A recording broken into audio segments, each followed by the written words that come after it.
Today, 4 teams take to the stage and try to forge a path towards Masters Tokyo. Hello and welcome to week 3 of VCT Americas. We're coming to you live from the Riot Games Arena in Los Angeles, California. I am Dash. Joining me at the desk today to break down the double feature, it's Athena once again and Sean Garris hopping on to break it all down for us. I'm slowly building out my 5-stack is what I've decided, and I think these are 2 top draft picks right here. Hell yeah, I made the team. How high we going? That's the question. Let's go. We're going to the top. To the top!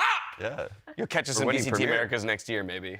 We'll see. Let's talk a little bit about what happened yesterday, and I'm glad we've got you on the desk, Sean, because we had 2 amazing matches, but pretty much nothing that went the way we expected. No, and it started off with 100 Thieves, and Cloud9 just obliterated them. This was the worst I had seen this iteration of the roster look since its formation, if I'm being honest. They looked completely out of place, and quite frankly, a lot of these rounds on Ascent were super readable. The game just came so easy for Cloud9, who's a brand new team. But you have to give credit to MCE and Rooney and even Jake, the other new player that Cloud9 added to this team. They look so good so fast. I don't even know how they did it, Athena. Yeah, I mean, towards the end of each of these games, we kind of saw 100 Thieves rely on like the clutches to kind of bring them back into that game. But again, both these teams just looked really, really good. And then moving on to that NRG game, it was crazy. NRG versus MIBR was crazy to watch. Let's not even talk about the overtimes. I mean, both these games were so close.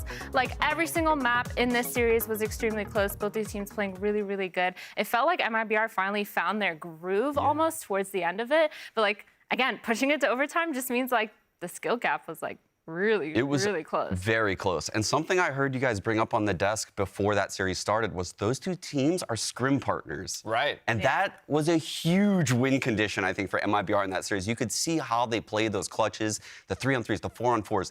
It felt like they always had intuitions on where those NRG players were. But hats off to those MIBR players for getting that upset, and they're a live dog now to make playoffs. Yeah, and what tenacity, right? Just to fight through 2 maps going into overtime and triple overtime at that to ultimately take it. That brings us to the current standings and what we have before us today. Of course, we still have 2 undefeated teams up top of the table in Loud and Furia, but they wait to play until tomorrow, where only 1 team will remain undefeated. Coming up today, though, we've got the battle between teams who are fighting to get above 500, still sitting at 1-1 in Leviatán and Sentinels, and then, of course, the winless teams in Evil Geniuses and Crew. So as important as it is to maybe define yourself as the best team tomorrow between Loud and Furia, it's ultra important when we take into account where we're at in the split, how close we are to playoffs and needing to fight for a top 6. Those winless teams right now, Athena, like pressure is on today. Yeah, for sure. I mean, they definitely need wins under their belt. But today, Sentinels versus Leviatán, like Sentinels really needs this win to prove everyone wrong. Like everyone has been talking about how Sentinels has been kind of dropping the ball lately. I mean, we've seen, smoke on 10s, we've seen smoke on def, we've seen every single person kind of being talked about on the Sentinels roster. And for Leviatán, like they're looking pretty good. I mean, King, one of the highest rated players in this whole tournament, is just like, I don't know what to look forward to. I agree. I see what a lot of this community sees in Leviatán. I think they're an insane structural team, but I haven't seen enough out of their map pool. And I think that's a huge glaring weakness for this team right now when I look at them. They looked so weak on Icebox last week against Furia. I know they don't play split. They're not great on Fracture. Is that the weakness for this team that we previously, some people had as the #1 team in our region? Yeah, well, so North American fans, I feel like they're gonna hold on to every word that just came out of your mouth right there, because the reality right now in VCT America is that North American teams have only beaten North American teams. They haven't beaten LATAM, they haven't beaten South America, anything like that. And so get it done against Leviatán today, maybe some faith, kind of comes rushing back into the North American region at that. A quick reminder to you at home, though, when you're tweeting about 10s and Sentinels today, remember to use those hashtags VCT Americas and VCT so we can feature you on the broadcast throughout the day and check out all of your hot takes. Now, coming up, we'll have a deep dive on our first match of the day between Leviatán and Sentinels. We'll see you on the other side of this short break. Is this another tense moment? Victor up top, the swing is there, and the shot is 2 from 10. Triggerliti perfecta por parte de Fabián Usayo.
Welcome back to VCT Americas, where Sean Garris has the best water drinking mechanics I've ever seen in my life. Let's get right into our first matchup of the day, Leviatán versus Sentinels. We'll start on the side of the LATAM squad, Leviatán. I think the question surrounding this team is, do they have that dog in them? In week one, and honestly the early stages of lock-in, I would argue yes, they do.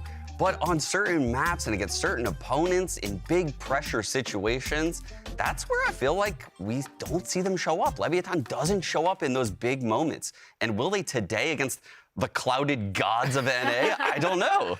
Yeah, I mean, for them, it's just kind of like, they are one of the strongest. They're kind of one of the highest rated, one of the fan favorites, you know? So it's like, when it comes to Leviatán, like, if they don't perform today, especially against Sentinels, like, where does that put them? Where does that make their team kind of shine? Because they have King, and King is the king right now. Like, he is one of the highest rated players, and he's also the IGL. And it's like, if he's bringing that much to the table, like, how are they gonna not win against Sentinels, you know? Yeah, King in this flex role has been out of this world. Like, the second controller on this team, he locks in the Viper a lot of the times when Mazzino is the Harbor or, say, on Omen or something like that. And he also locks in Breach, KO. He does so much for this team.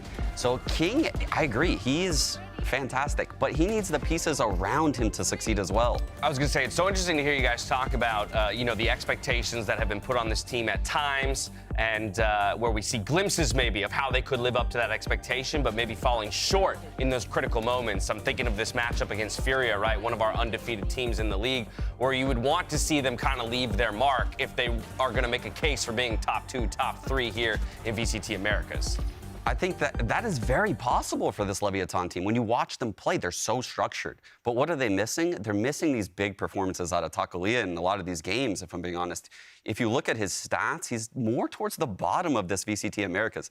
Not as low as 10s, I'll say that. Right. But, I mean, he's moving towards the bottom. And with a structured team like Leviatán that can set up their jet, I would expect to see him higher up there. He has the skill to do it, to take over these games, and he is that pivotal piece in this team. Yeah, and so while we're looking for maybe a few of these players to step up behind King, once again, we got to give a nod to the man himself. There's been some discussions happening back there in the green room about whether or not this guy is the best in the world. Yeah, I mean, he definitely has the potential to be. I mean, for me, like, playing on a team, when I was IGLing, like, there was no chance that I'm going to be over-fragging, you know, my duelists, my players. There's no way. Like, I mean, obviously being put in those clutch situations are so, so important. And King, being the IGL, being that kind of mastermind to put in that structure and make sure his team is playing to the best of their abilities and setting up his whole team and also fragging out, like, I think that's just something that is unbeatable right now. I really like the roles, too, that I'm not sure if it was King's decision or if it was a little bit of Onar or a little bit of mixing, King's roles in this team allow him to have a lot of control in the information that they get and the mid-round calls he makes, and is probably a big part of their success. Yeah, I can barely walk and talk down the street, let alone walk and talk while also fragging out and hitting headshots. Let's move on to Sentinels, though. They fought tooth and nail to get a win in Week 1 against 100 Thieves, but last week's match against NRG was rough, to say the least. It was. Yeah. Collective sigh on the desk. It was rough. I think we definitely have a lot to say about Sentinels here. I think just as a team collectively, they are not looking their best. I mean, individuals on the roster probably aren't performing, and as a team, it doesn't really look like they really understand where their structure and their form is supposed to be. Yeah, they looked awful last week. They looked so bad. It was the worst I think I'd seen this roster look. Yeah, well, in a weird way, we can draw a line between Leviatán and Sentinels in very much the same way, right? Where we've got expectations of these players, right? Every single name on this list comes with expectation. Obviously, Tens as a fragger, Saucy as being a shot caller in an IGL, right? But they haven't necessarily lived up to it on a consistent basis. When Tens is hitting his shots and when he's enabled properly, man, he looks terrifying. But if that setup isn't there, then he's just like up a creek without a paddle, and you're left wondering like, why is he even in this position? And I mean, him showing up seems almost few and far between at this point, if I'm being honest, right? Sentinels are 4-8 since forming this roster. That is terrible. Look at the names, like you said. These are all-stars. 2 of those wins against TSM. You take those out, they're 2-10. Like they're 2-8 still. They're so bad. This roster, they struggle so much, and their comps are all over the place. I think Tens is really struggling with the Harbor Viper, and if I had to guess, they probably put a lot of work into making him feel comfortable in that comp this past week. Either that or they scrapped it all together and they're going back to like double duelist, Zekken with Tens at every turn, Def supporting, because what they brought to the table last week just was not it. The players did not even look remotely comfortable. Yeah. I mean, for a comp change, it's like, I think that might be one of maybe the answers that they could bring to the table. But also, it's like, Def is talking about reeling in Tens. And right now, it's like, we don't see Tens looking as comfortable as he normally did. So I wonder if maybe they didn't find that sweet spot, or if they finally found the solution or the formula to that sweet spot, because they really need to figure that out. Yeah, week 3, still trying to find their identity here as a team. Let's check out what IGL Def has to say about the team dynamics and Tens. Yeah, I think we have to get Tyson activated. Week 2, Tens didn't have the best week, but we know he's got it in him because he shows us every day in practice how skilled he is. I think it's just finding that comfort zone for all players. The pre-match ritual is making sure everyone's feeling comfortable.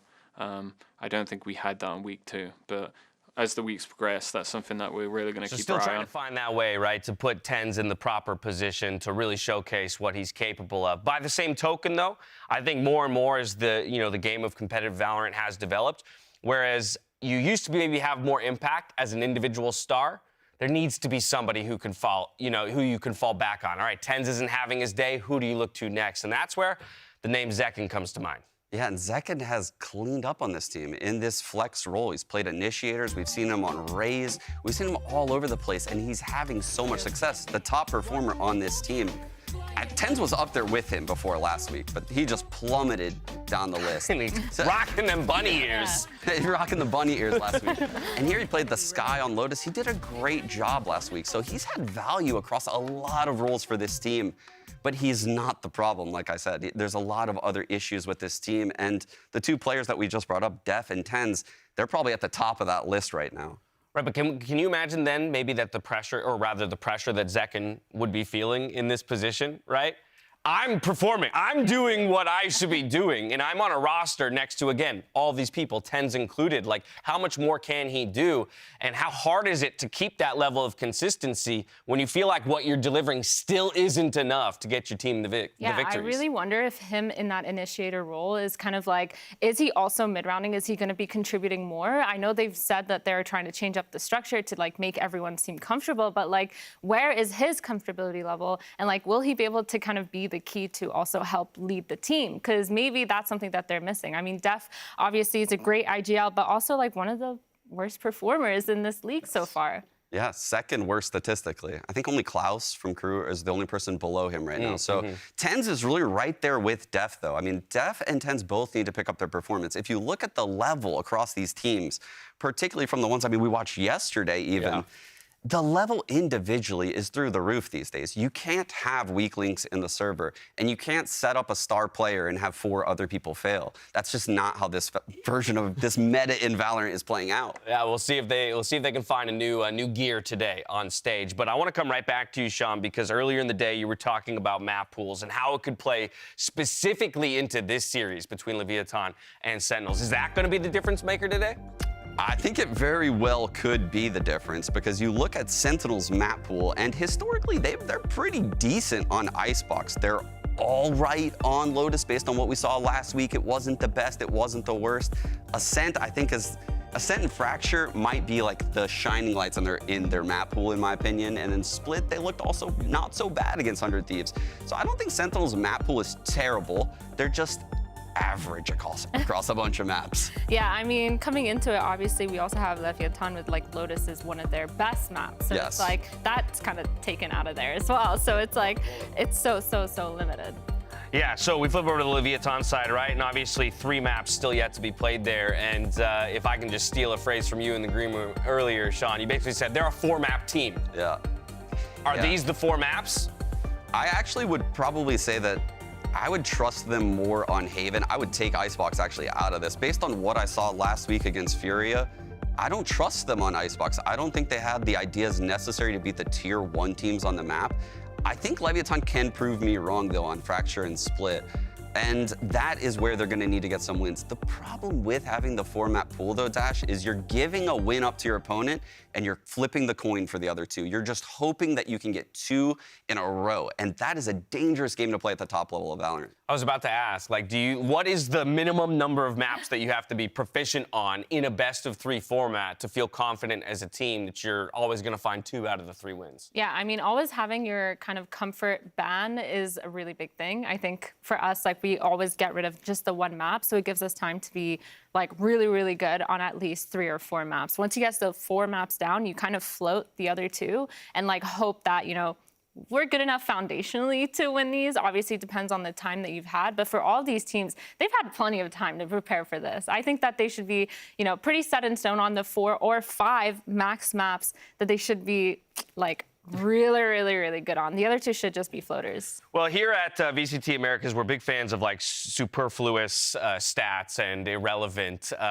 storylines. We got a little transitive property action possibly going on here. Leviatán 2-0ing NRG, NRG 2-0ing Sentinels. Is that a preview of what we're going to see happen here today? Leviatán 2-0ing Sentinels? Look, I'm not saying the math checks out here, but it's actually what we're getting. I'm going to agree with that. No! I think it's a 2-0. I think it's going to be a 2-0.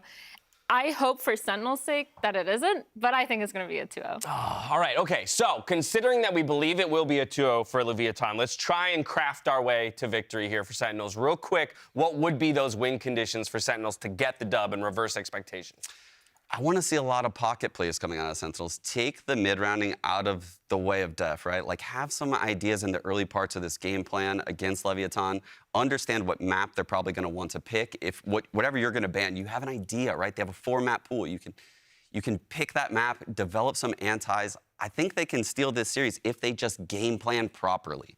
Yeah, I think they really need to figure out their early round situation right now, kind of making sure that they get those first kills, because I think that way they're going to turn it around and kind of put themselves in more 5v4 situations, which they haven't really seen so much. Yeah, in a lot of ways, I love the idea of, like, securing first kills, right? Because that's confidence instilling.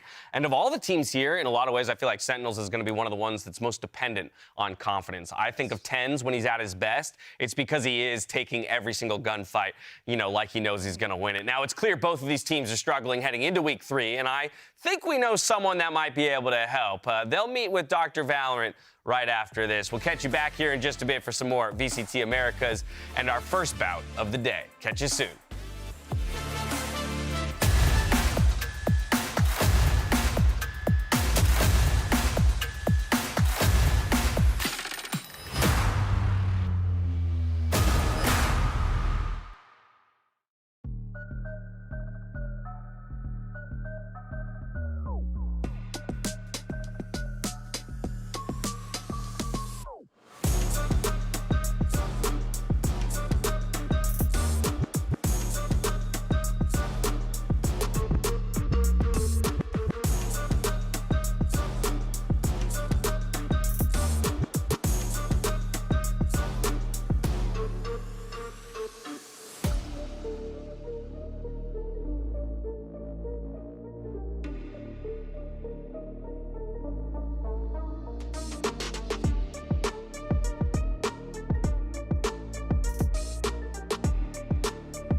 good afternoon. When your team is on the ropes, you need to tune out the internet and all those negative voices. You need to put your trust in one person. Me, Dr. Valorant. Leviatán, welcome. Hello. Take a moment on your own time when you're comfortable. Just go ahead and tell me what's bothering you. Oh, where do I even begin? It all started so well, the scrims were working, people were calling King the best in the world. We went to lock in, we were the team to beat, and then we got destroyed by Na'Vi. And then we're the team to beat at VCT Americas as well, and we lost to Furia. I mean, are we chokers, Doc? Are we the LATAM DRX? I'm gonna avoid a diagnosis. So look, here's the thing. You're a great team, right? You're a great team, but you know as well as I do that you can't win every match. That's an unreasonable expectation for you to set on yourself. You can bounce back, right? You just gotta work hard, you gotta do your best. But we're already working hard. We're already training so hard. We get exactly 65 grams of protein every day. Okay, and after practice, we have to hang upside down like bats so the blood rushes to our head and we can think quicker. I mean, I don't know what much more we can do. Is that counting cheat days, or? I mean, don't tell Ona, but I might have had a bit more protein than usual. That's what I thought. Just trying to keep you honest, Okay, so here's the thing. I think I see what the problem is. This isn't an enjoyable game anymore for you, right? I think that's where we've landed. Ditch the dietitians, the psychologists. Don't ditch your therapist, though. You keep coming back here every week. You bring your credit card. Yeah. But you need to have fun. Fun? Yeah, fun. Fun in Valorant? It's possible.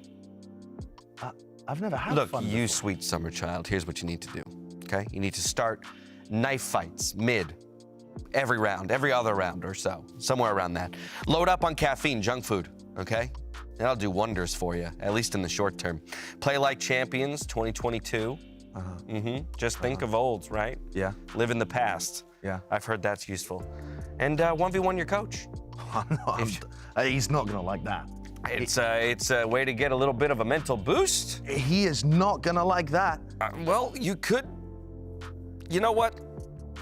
Unfortunately, that's about all the time we have for the day. I thought we had another half hour. Well, you only pay me for about the 7.5 minutes that you got just there. So if you could, on your way out, send in the next patient, that'd be sure. Lovely. Thank you so much. Right. Best of luck this week.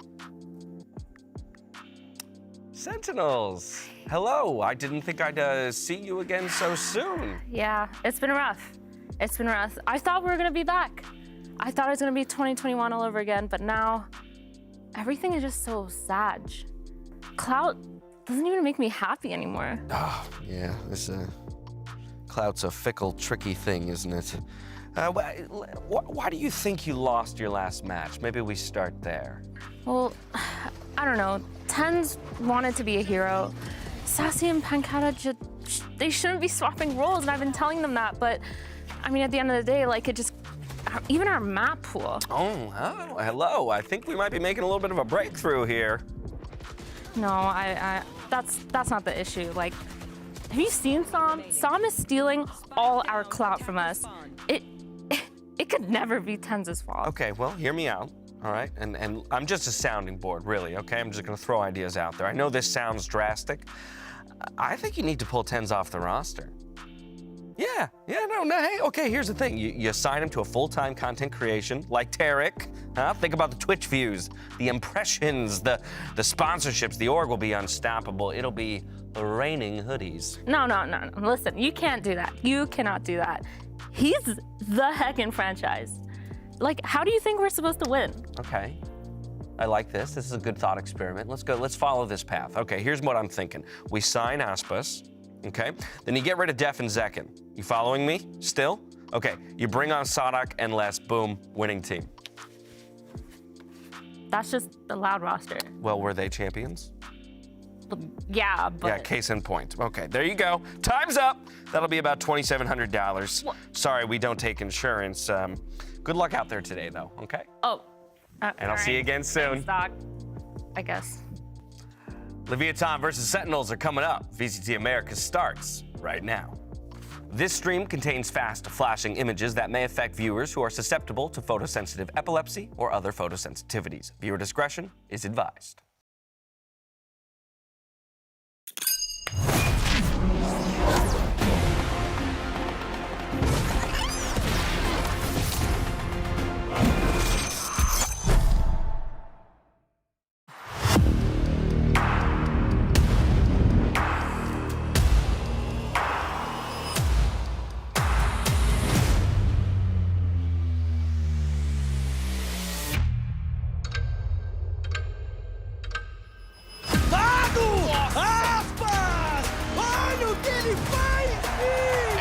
Blood was talking about him, and this is going to be the guy to look out for.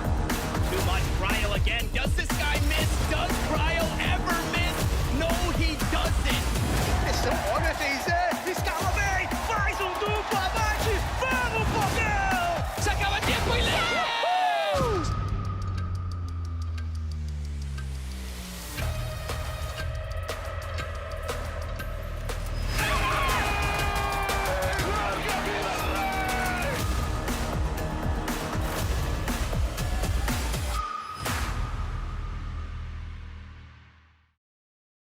Kind of excited to see Kesnet in person. Like, he's kind of a psycho, you know, like he's just kind of crazy. The way he plays, he doesn't care. Like, a lot of like duelists are like very careless and they just want to be disruptive and stuff like that. Aguanta que este carajo doble baja. Se viene Giz, mucho cuidado con el primer arranque aquí que encima de la baja. Se recibe, se lleva 2 eliminaciones. Tiene la tercera. Creo que son un buen equipo. También están pasando, yo creo que por muchas adaptaciones. Siento que estamos en una situación muy similar los dos equipos, así que creo que va a ser un partido entretenido. And it works out for the first blood. Can't forget about that Boostio operator. Joggable making a 1 versus 1, and Joggable comes in. Yeah, we play Leviatán. They're a really structured team. We love practicing them. Pide Tacolilla desde el sector. ¡Vamos! Ahí está. Tacolilla la segunda, dame la tercera. Taco. Bien. Trigger discipline perfecta por parte de Fabián Usayo. Siento que la fortaleza que tienen es que mantienen un core de unos muy buenos jugadores. Is this another tense moment? Victor up top. The swing is there, and the shot is 2 from 10. And Zekin getting 2 with the spam. The flash is good, though, from Zekin. If we play how we have in practice, we have a really good shot.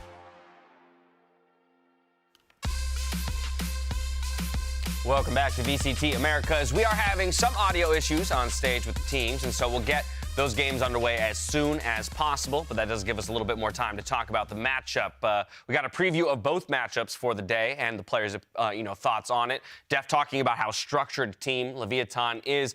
On the flip side, it was more of a nod just to the core talent that Sentinels has fielded. And I think that to a degree echoes, Sean, what we're talking about here for Sentinels, where it doesn't feel like they've necessarily found their entire team identity. They're still playing almost as individual pieces. Exactly, because if this Sentinels roster figures it out, they will be the best team in North America. They have the skill. Tens and Zekin at the helm is unreal. And then you have Saucy and Pancata, you have Def, IGLing, but they haven't gotten the glue to get it all together yet. It just hasn't shown in the server, with the exception of like glimmers in that 100 Thieves series. That was the one time we saw a shining light come through.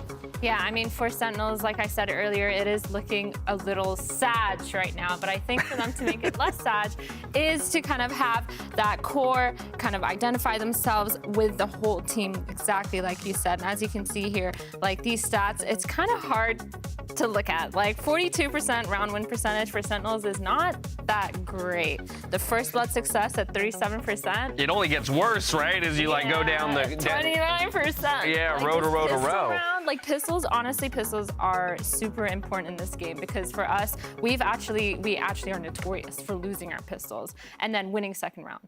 But when you lose your pistol, you lose second round. If you get bonus, and you lose that third round, you're down 4-0, 5-0. Right, over the course of a single map. Exactly. And as soon as you kind of give up that advantage, it's like, well, is the confidence going to be there? Do you guys have a game plan for this? Like coming back and bringing it back to a 6-6 half is like your best bet, but it's like, did you really need to give up all those rounds? Yeah, and on the flip side, while the actual records of these two teams, right, 1-1, dead even, the stats on the left-hand side of the screen there for Leviatán, let's not forget that their loss comes to one of the two undefeated teams in the league. And so just by that alone, they look like at least a foot above those Sentinels. Yeah, I would say based on Leviatán's opponents and how they played last week in that Furia match, I would put them a little bit ahead of Sentinels. Sentinels, they have some comp problems, right? It's not a personnel issue. It's not like it's Tens being a bad player.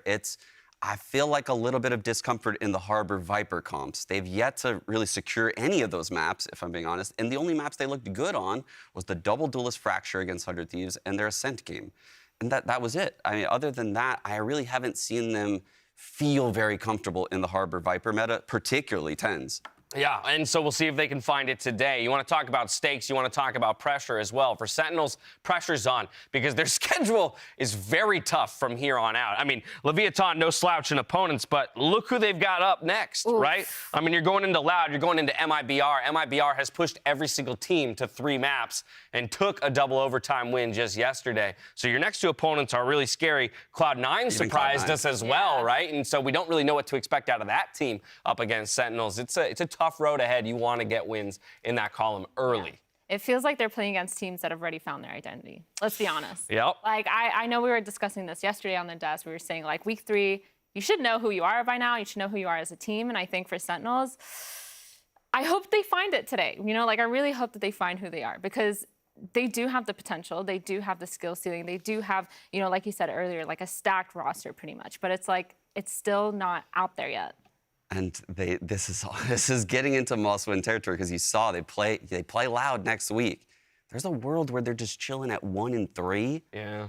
And 6 teams make playoffs. That's a pretty horrible start to have, right? You can still make playoffs. They could still make a run through the rest of their schedule. Absolutely. But we're getting in that time frame where improvements need to be seen, at very least. Just the right trajectory, getting the comps down, getting what you want your team to look like. Yeah, and more so than, like, considering your game against Loud, which you'd love to win, right? But if that's an expected loss, it's more important to be beating teams around you in the standings, right? And so that's when you're in a 1-1 matchup against another 1-1 team.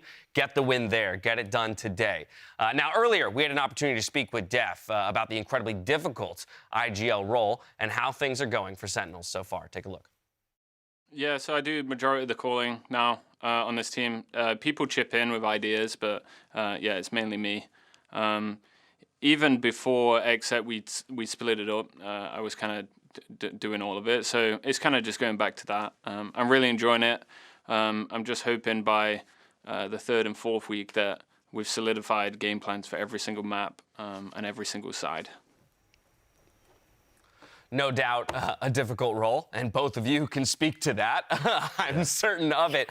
But when you think about, like, what if I were to substitute you into Def's position and you look at the other 4 pieces of the puzzle, like, what would you be actively thinking about in terms of, like, where your strengths are as a team compared to anyone else in the league and the thing that you need to flex into or index into more to get I success? feel like for me, again, like I said earlier, that first kill percentage is so important because when you start off the round like really strong and really confident, I think that's kind of where I would work on and put all my players in the best positions. Like as an IGL, it would be about reading the other team, understanding if they are like rather aggressive or if they are rather passive, like what kind of map control that we need to take in order to secure that first kill, and then kind of grouping up and making sure that, you know, strength by numbers. So kind of leaning into that, right? Just the Harbor Viper meta for 10s, the reason why it's so hard is because he only has one initiator. Sky on some maps, and other maps like Icebox, it's a Sova, so he has no flashes. So like you said, just understanding what edges he needs to take. What fights do they want 10s to take? Because last match, I felt like that wasn't discussed. And a lot of the times, 10s was overextending and ending up in areas where he shouldn't have been. This is a slightly broader question, but just on that front of the, you know, like the meta that exists in Valorant right now, do you feel like there's much room for Sentinels to, you know, try and carve a new path 100%. Towards double initiator? Or is it just like the controller comps are too strong right now that double initiator won't allow you to punch through? No, I actually respect what the coaching staff and Def have done here. It just hasn't worked, right? They initially tried to put 10s on initiator. Didn't really work out all that well. They tried to put the double duelist comp into play. Kind of worked, a little bit of success, and now they're trying the Harbor Viper thing, and that definitely did not work for them last week, right? They're trying all these different metas, and I think they look best when they operate in like a double duelist or a single duelist with 2 initiators type of gameplay.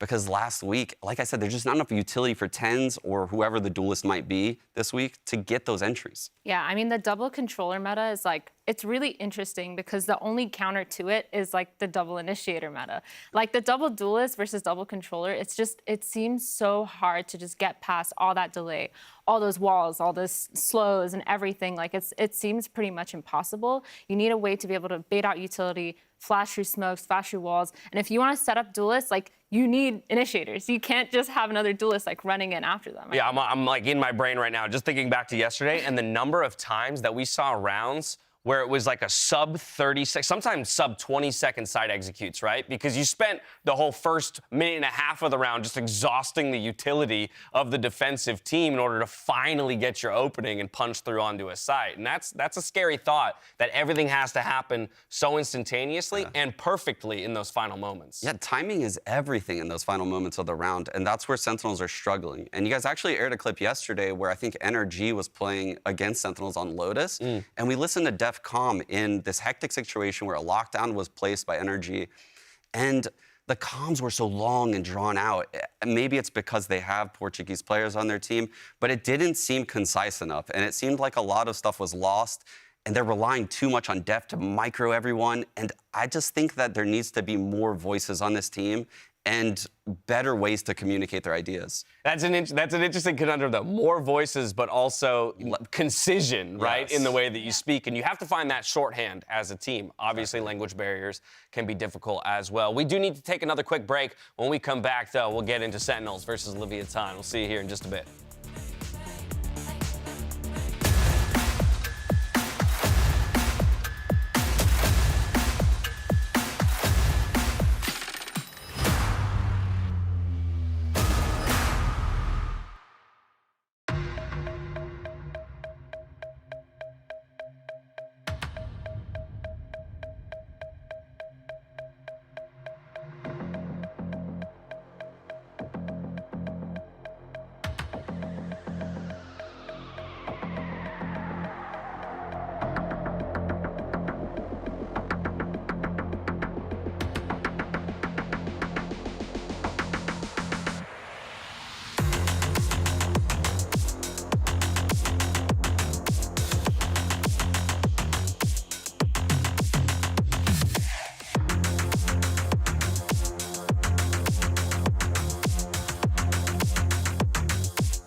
It's a battle between 1-1 teams, and for a winning record here in the standings of VCT Americas Sentinels versus Leviatán. Both teams still trying to find their identity and put their stamp on the league. I want to go back to our discussion about map pools and how it can play into the ultimate results of this matchup between Sentinels and Leviatán. Sean, I'll go to you first. How would you be approaching this? Again, let's speak from the Sentinels side, because the expectation, I think, for all of us on the desk is that Leviatán is favored, but that was the point of attack that you sort of talked about, was maybe a weaker map pool for Leviatán. So what would Sentinel's strategy be coming in here? So this is very, very interesting, Dash, because if you look at Sentinel's map pool, they're pretty solid on Icebox, Split, and Fracture. And those are the maps I think Leviatán might show some weakness on. So Sentinels is going to have one of those probably banned, and then they're going to have an option out of the other two. And if I had to guess, Leviatán put insane amounts of anti-prep into those two maps. So it could be a trap play for Sentinels. They have to bring innovative stuff to those two maps. It's not going to come free.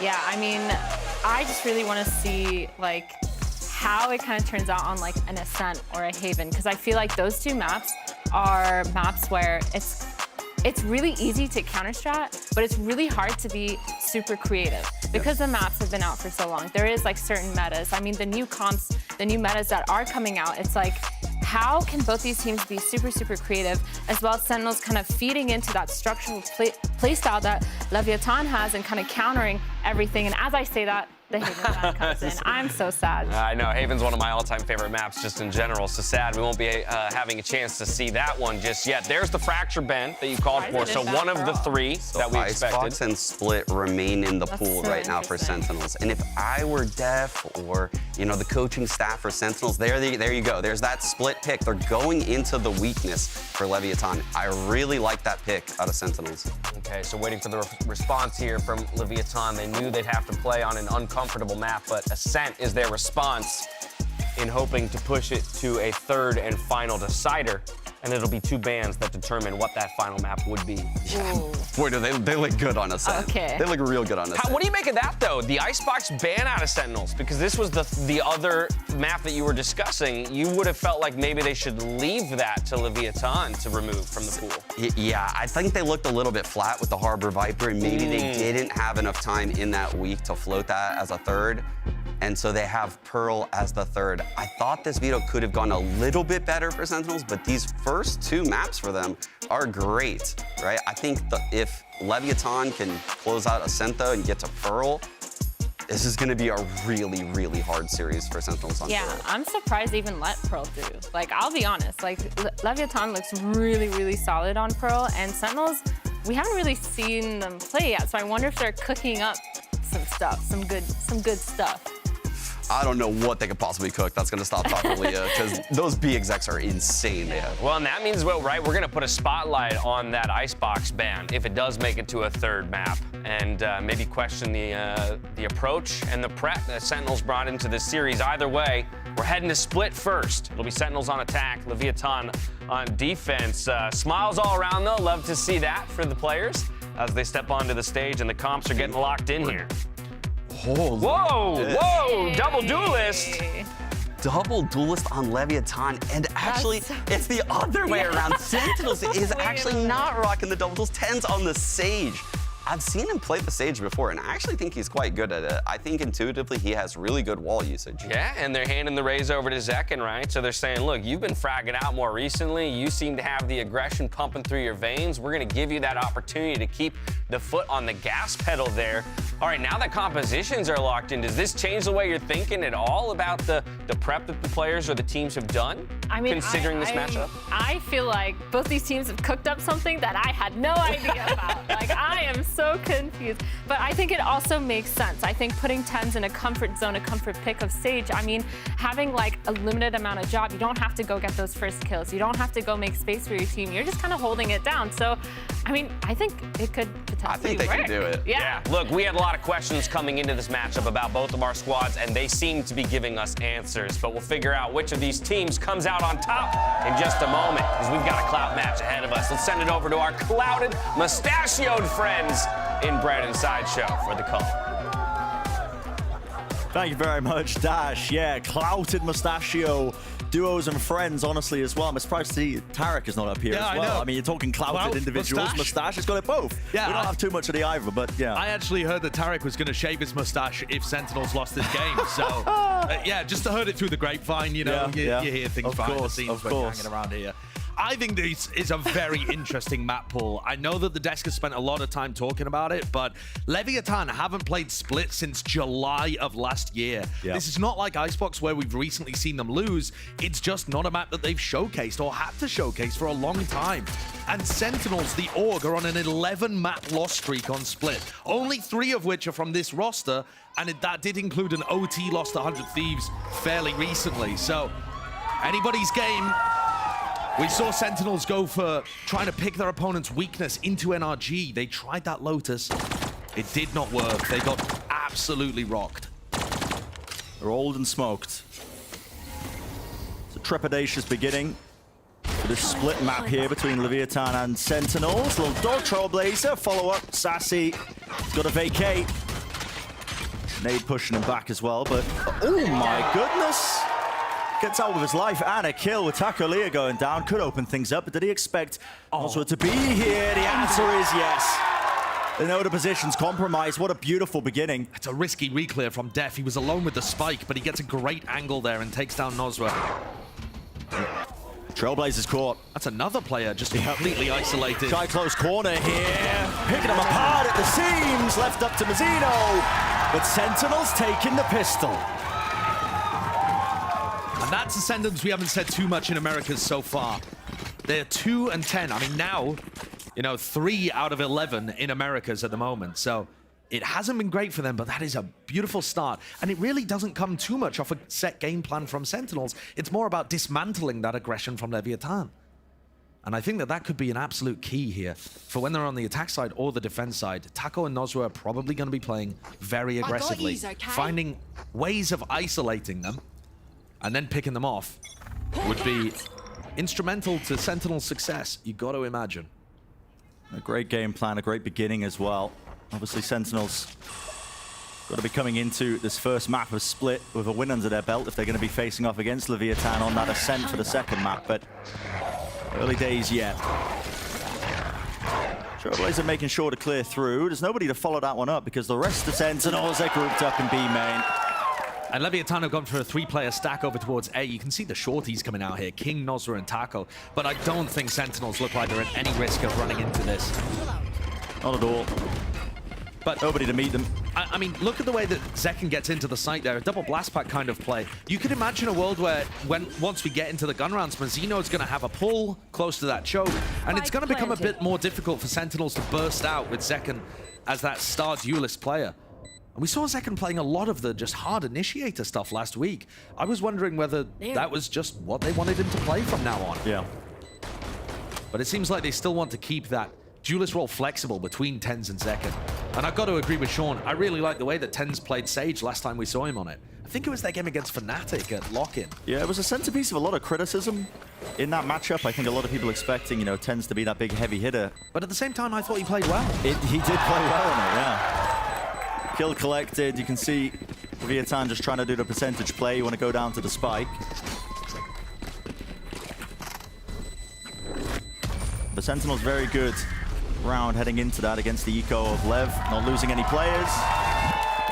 But at the same time, smart decision from Leviatán because Sentinels had denied any access to their ultimates early on here. So no potential for some kind of ult snowball heading into the bonus round. Yeah. Oh, wow. Sentinels' first match versus a LATAM team since that incredible Sentinels crew game that launched crew onto the map. And I think this arena is cursed because as soon as the North American teams have stepped foot into this fated LCS arena, they've lost every match against them. Been weighed down to the bottom of the standings. See if they can turn it around, though. Yeah, good opportunity to do so here on map 1. And this is the bonus round, so Sentinels would love to convert this one. Again, early days slowing it down at the beginning of this round. See if they can bait out any of that aggression, but now starting to make their moves. Walking forwards, waiting for the Viper orb to go down, but it's replaced with an Astra Star soon enough. mid is very difficult to get through, especially if the Viper decides to commit the wall to this area. I mean, look at how much utility they have to get through the orb, but then the smoke, and then, you know, the nade comes through as well. Only now, 40 seconds later in the round, they give up mid control. Yeah, baited out a ton of that utility. There was a pull there at the top of the steps, but nobody going to be wading into this one. And now, 50 seconds, dotting down in the round. This is exactly the pace that Leviatán wants Sentinels to be playing. You get forced down to those minute details. Any sort of mistakes that could be happening. Opening needs to be found. Zekken is the one to claim it. Wall propped up, nade into the corner. A lot of pressure being applied. Now Mazino's got to get value. Finds it. Zekken falling, but he is being swarmed. King. Lovely job. Still, Pancada goes through the wall. Spike's got to go down now. It's all up to Taco. Can he be the hero for them, or does he just want to save the rifle in a 1v3? Decisions to be made, and it looks like he's making the percentage one once more, just backing away. He needs to keep that gun into the next round. And what a bonus win for Sentinels there. Yep. Pancada with a completely precise wallbang headshot spray onto Mazino in the back of the site. And then he swings around and deletes another player that's, I think, over towards Rafters. I mean, that is a beautiful two-piece. And something we haven't discussed too much yet, Pancada back onto smokes. He's been playing a lot of the hard Sentinel role. You know, we've seen him on Killjoy and stuff in the most recent games, as he and Sassy have been forced to, you know, bend their roles quite a lot to help Def get in a more comfortable spot for his calling. But getting him back on smokes here seems like a great idea. I can't say it's necessarily the smokes, you know, role that helped him get that two-piece, but the intuition there is unreal. Oh, wow. Yeah, it's pure comfort territory. Allows him to really flex what he can do. Do Leviatán have any cool ideas for these eco rounds? With a double duelist comp, you really can get aggressive, creative sometimes, but their play on the pistol got shut down so hard. Taco's kept this Phantom, and it looks like he would like to post up in this corner, if anything. Bit of an exchange there. See the flashes coming through. Space. Being vacuumed up, Sentinels. Eager now to try and take a potential fight here. You can see all the Vipe walls and smokes in their way. Trailblazer up close. Double satchel into heaven. Zekken. He's got it. Great shot. Kill found. It does leave the Phantom in a retrievable position. Still just being picked apart, aren't they? Completely unaware of where these players could be waiting. Lovely trade. Def making sure that Noswell doesn't get away with too much. Left up to Mazino. Rifle, money to buy. Wants to see what he can do. And everyone's got enough money here, so Mazino would probably have more benefit out of trying to take guns out of the hands. Fight being taken. Lovely reset. Just of the aim momentarily. Does claim two, but shut down, and that's Sen claiming another one. So a 4-0 start. Athena was talking about how important it is to be able to get those pistols and bonus rounds under your belt, and especially on the attack side of Split. Yeah. Now, Leviatán's composition in general, though, should trend attackers sided, I think. It's very bursty. Yeah. But that doesn't mean that they shouldn't be finding value on the defense side. I mean, that double controller setup should still be very difficult for Sentinels to path through. And we haven't even seen any of these B execs where we've seen 10s wall up in the past.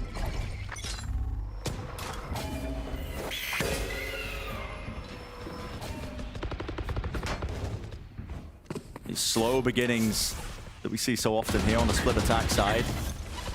Trying to force out any sort of utility from the defenders. Pick and choose the best timings. So now you're seeing it again, Trailblazer. That's broken early though. Mazino holding down that heaven position, and King could be a real difference maker in this spot. Has to break that though. That was going to spot him out. Right at his feet, a bit of random spam. Showstopper into the corner, just about dodged. King pushing forwards, but he does survive on 59, and he wants a little bit more in the Viper's Orb. Oh my goodness. But he hasn't quite found the timing here, and Def has dropped back off. Oh, that flash though. That seems to indicate he hasn't anticipated a repush. And there's a repush in B main as well. Yeah. They should have great indication that this is heading towards A right now, thanks to where King and Taco are positioned. And it might set Nosra up very nicely. He's on an angle where he can get the first kill potentially and throw a nade. So it comes down to this. Flash just to push them back. There's about 30 seconds left. Sen trying not to make any noise, but no one's watching the angle. Now going to be walking straight into the grinder that is Leviatán. And all that mid-round information, Josh, that you were talking about earlier. The Flash, Taco pushing out B main. Lets them set it up. Yeah, it's Slam wonderful. dunk into the round. There's only 12 seconds left here for Sassy in a 1v4. It's not doable. Left. And it's exactly that, Brian. It's Leviatán taking space in other places. King pushing down. What a ballsy play by King. Yeah. He looked like he was going to get killed by the showstopper immediately. And somehow manages to wiggle his way around the rocket and push forwards inside his own orb. Those are the kind of plays from Leviatán, the re-clearing on defense, that are going to give them very valuable information and inform those mind games that are going to be happening the entire match between the two IGLs, King and Def. So far, Def having a very good go of it. We'll see how that ends up developing. You know, in terms of how the players have been playing this year, King, second highest rated player in Americas. Def, second lowest rated player in Americas. It has not been a great start to the year from him, but getting some good reads on split here and being able to work the attacking side, that's what his team needs from him. Yeah. Not necessarily the fragging. An IGLing impact when it comes to the calling. Lev getting one on the board, though. Important difference was them getting that mid-round information. We'll see how this one plays out, though. Again, so similar is the approach from Sentinels. Always at the beginning of these rounds, is using that Trailblazer fight taken. Taco. He's going for a repeat. Has to use the dodge to disengage. What is that repeat? Wow. It's pure instinct. Yeah, that's an incredibly intuitive spam through the smoke there. On Def, just as he was about to use utility to try and take mid control, now the whole of Sentinels has to pivot. Bit of a jump spot there. Mazzino tagged up, chose to pop up the smoke, another star just at the choke point. And a slide off angle. He's expecting this now. But the star is not in a great position to stop Zek and double blast packing through. It's set up as if for a smoke, not necessarily for a pull. And it gets used as 30 a seconds smoke. left. Yeah, slow up to the side. There's a little bit unusual. Wall to try and cross. High-low setup. Spam onto the angle. Mazzino spray transfer. It's immaculate. One enemy remaining. And the reset of the aim. This guy is so calm. He's got the full support of his team left up to Sassy. But an instantaneous trade. Seeing those fundamentals really pay off there for Leviatán. Really good sight anchoring from Mazzino. I thought that Zekken was going to send that. There was no star there that could have been turned into a pull. I thought Zekken, just with a double blast pack, would have been able to put a lot more pressure onto Mazzino. But look at how much they're anticipating Tens to be on top of the wall. Right? Even before this 2K comes through from Mazzino, you actually see, I think it was King spamming that wall, knowing that Tens was going to peek on top of it. They're aware of the tendencies. We saw Tens doing that a lot in the game against Fnatic, where you put the wall up on B main and then he's playing up top at the same time as players are swinging below. And I'm just thinking back to what Sean was saying on the desk here. The fact that Leviatán have 3 maps where it's very obviously you want to pick them, you know, their opponents want to pick into them, means that when Leviatán got rid of... Fracture, I believe, right? Yeah, got rid of Fracture. They get to reduce their prep work quite a lot. They can really focus on Split and on Icebox. Yeah, that doesn't necessarily mean that they're going to win. With, but, I mean, well, here's the thing. I mean, Sen did change up their comp a lot. It's a team that's been chopping and changing the roles, the identity. They've been trying to find their footing, I think, in the Americas so far. But this was a, you know, variations. They did bring this one out at lock-in versus Fnatic, like you said. Yeah, they've changed this comp a little bit. I mean, even when they played against 100 Thieves, sure, the players are in different spots, but the whole kind of theme of the comp is still very similar. Sure. Taco with an op. Now, most of the time in mid, he hasn't been able to, or he wouldn't have been able to find good angles because they're playing this heavy smoke setup. So you'd expect Taco to be AWPing on B main or A main here. And it's much easier for him to find an early pick B main because he doesn't have the attacking Viper utility in his face. No smokes in his face. So I dissuade him. I think a quick look at the economy here, and Sentinels might be able to understand what's going on. It's insane. I mean, we can see through the walls, we can see the kind of diamonds they're taking, but it is just intuition for these pro players.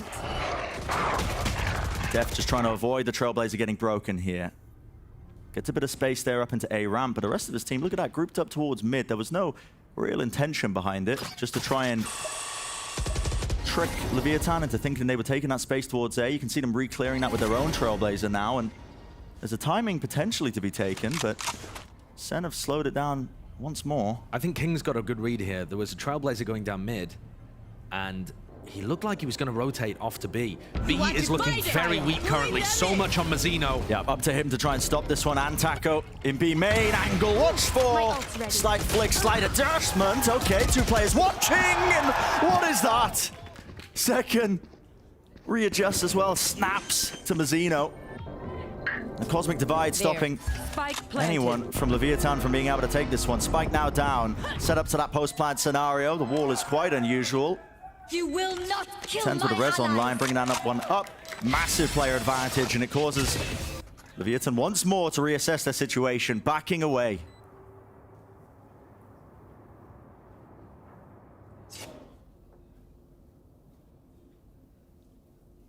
This is SEN up to an absolutely momentous lead. Look at them hunting for the guns as well. I think at this point, though, you want to be keeping your own economy in check. They've got enough money to buy. I mean, so do Sentinels, though, too, right? Sassy's going to be able to drop a teammate. Pancada's feeling good for the next round, too, so... At some point here, both teams are just happy, content to leave the other be. Yep. Hunted them out, but 5 on the board now. Here for Sentinels. Fantastic beginning. Attack side split.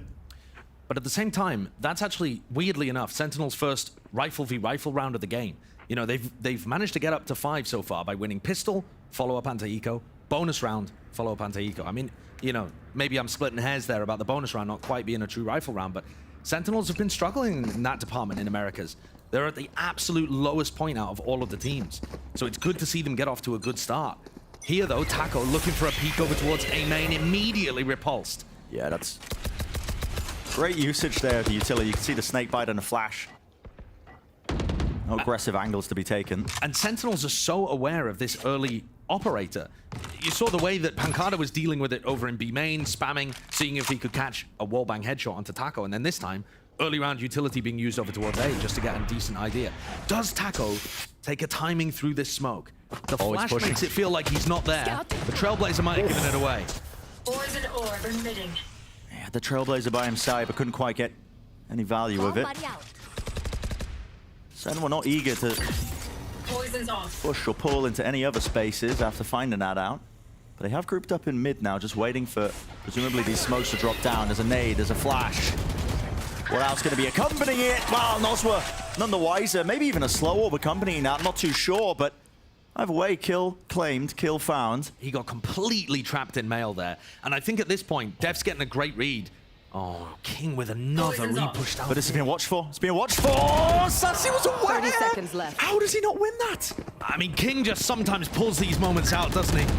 And now the pace has to be injected, but it's Leviatán who are ready for it. Second. A little bit of whiffage there. The Satchel's not quite finding it. He still gets one. Still gets the one, though, but the angle's watched and time's running low. Taco, Scott the operator. His team swarming the surrounding areas. It's up to heroics at this point. And Bakada, last player standing. Not for much longer. 3 rounds now for Lev. Some ridiculous moments there. I mean, King probably should have been caught out, dead to rights by Sassy. Didn't quite manage that. And then it looked like Zekken had messed his movement up, and yet he still got one too. Just a bit of chaos there in the round. I think that's the danger as well, Josh, when you let these rounds get down to the final moments. You're playing a very slow attack side default from SEN. It's been working out. You know, they've been finding a lot of openings, but they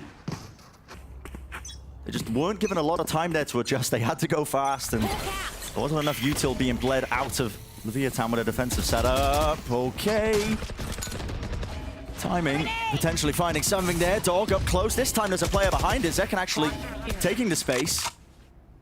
Immediately giving it up again. It seems like Sentinels a little bit uncertain of how they wanted to play this one.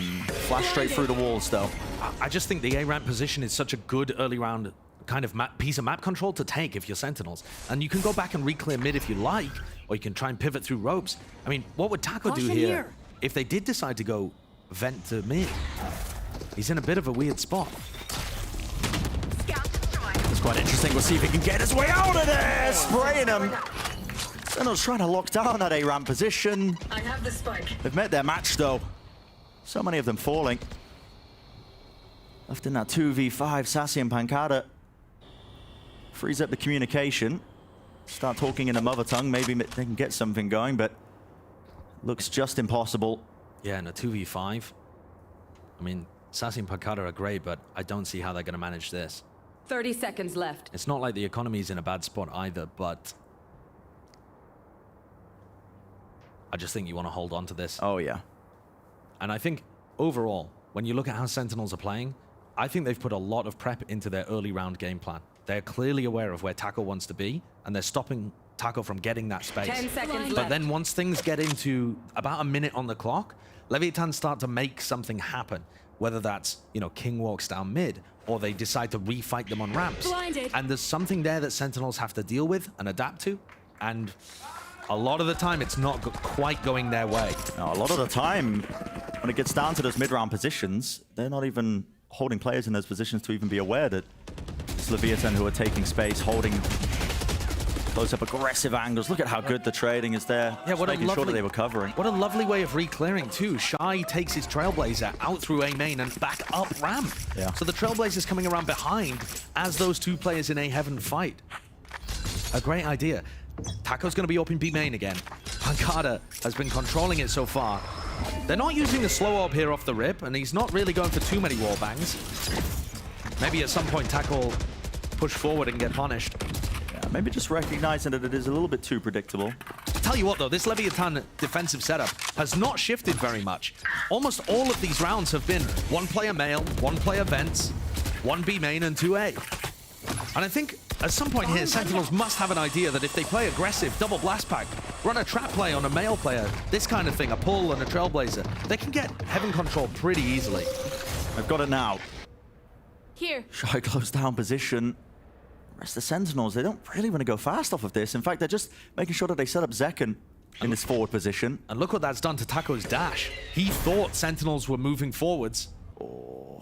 And he doesn't really have a good idea when Pancada is anymore. Yeah, Pancada, he could potentially be favored if he takes a close peek, but Shy re-clearing. Scout destroyed.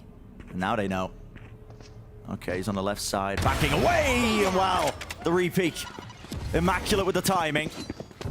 And this time, Sentinels choosing to go in a slightly different direction. It's worrying, though. Noswa with the showstopper could shut this down. There's only 25 seconds left, and he still has full utility, full ultimate. Time might be the biggest enemy. He needs to be some sort of coverage. Tens, he's good for it. Finds the first kill, but now that showstopper, it's going to be a thorn in their side. You just can't quite play onto the side. Time's running so damn low, Sentinels. You need to make the moves you need to get onto the side.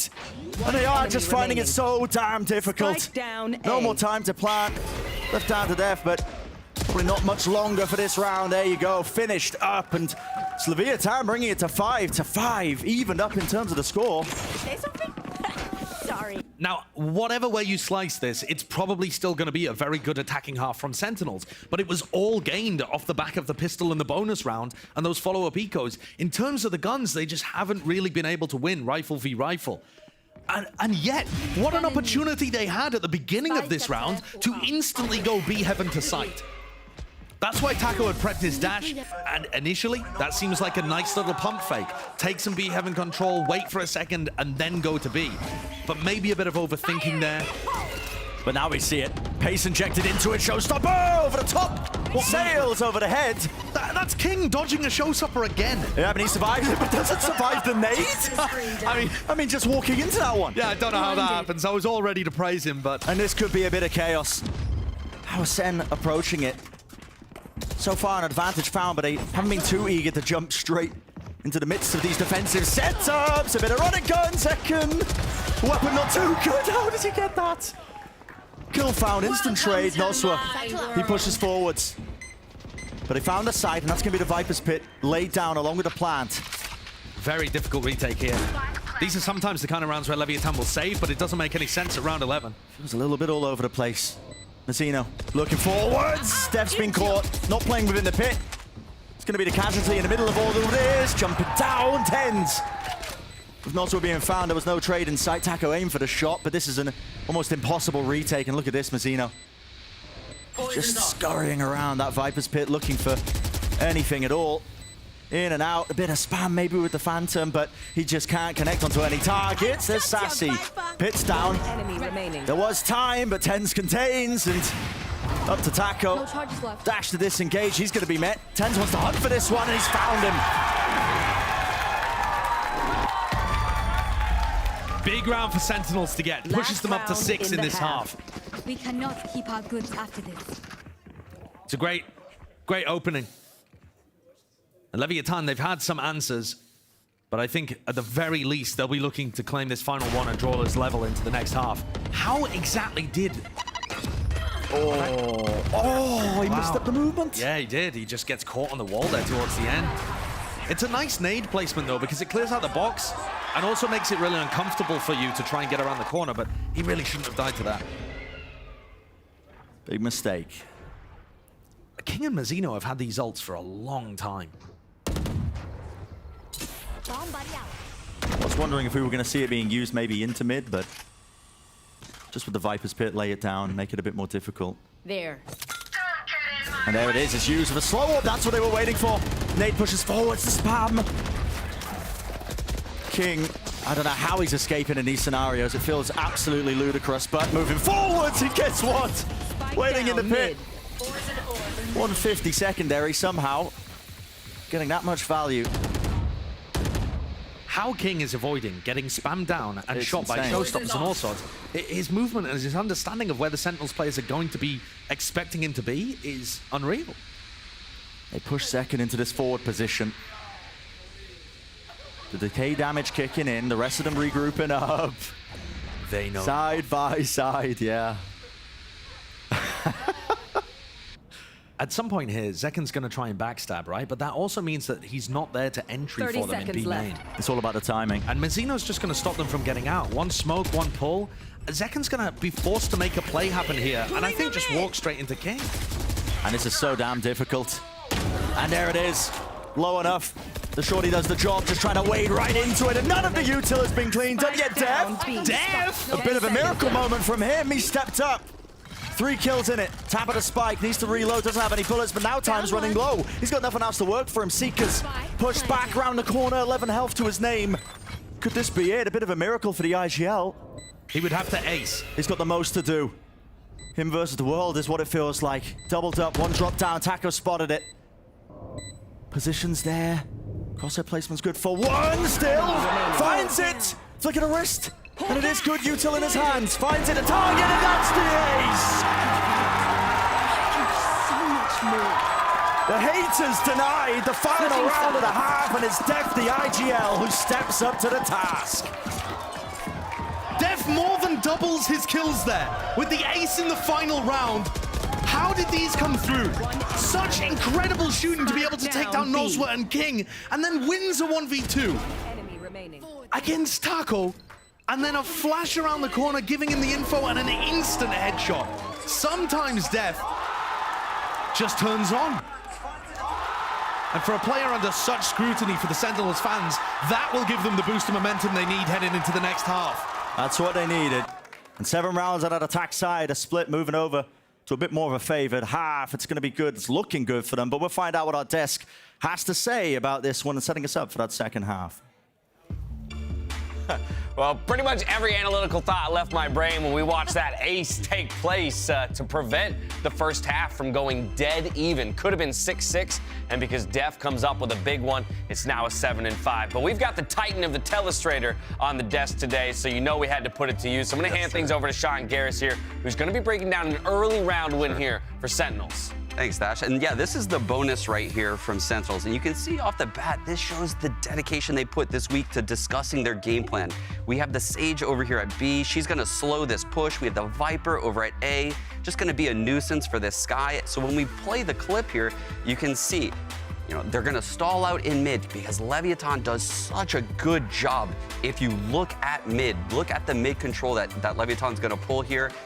They're going to drop an Astra Smoke. A Viper Orb is going to go up as well. They're going to be mauling that orb. And you can see the stall in mid right now. And it's the job of these players on the extremity over here for Sentinels, the two Brazilians, they're just maintaining control while these three take the center of the map. So on the center of the map, as the smokes go away, you can see King make a play for the orb. He picks it up, repositions it to heaven, and that's when Sentinel's hit comes into heaven. You can see the gravel at the top, the flash coming through. So they've gotten full map control, and the heaven pinch comes in, and it is gorgeous too, because Zekin creates space, gets the opening pick, but there's some things that they do slightly wrong, like their spacing entering the site. And you can see that's where the individual skill comes through for Sentinels in this round. Pancata gets 2 through the smoke. Such good individual presence by him in this round. But the one thing that probably went wrong, in my opinion, for Sentinels is their spacing in this zone coming out of heaven. And you can see slight problems because they're still such a new team. But that bonus gave me faith in the half. And I think Def has brought an insane game plan this week. I love the walls TenZ did. They look like a totally different team. Well, we're getting a little bit closer to some of those answers to the questions we were asking of Sentinels just at the top of the day. They got a 2-round lead here on the first half of Split. We'll see if they can get it done on the back half as we hand it back over to our casters, Brent and Sideshow. Straight back into the action here. Yeah, the second half, we'll see Sentinels. They did manage to claim that pistol round right at the beginning of this map. Josh, we'll see if they can get a second one. Yeah, that would be a massive beginning for them. I'm also interested to keep an eye on Zekin. He's been absolutely dominating that first kill battle. 5-0 on first kill to first death. I mean, that's half of his current kills are coming at the beginning of the round. Heavy mid setup. Look at this. Walking, wading right into it. Using the Viper wall as cover. Pop flash play, catches onto a player. It's Nozwa. He's going to be vacating it though.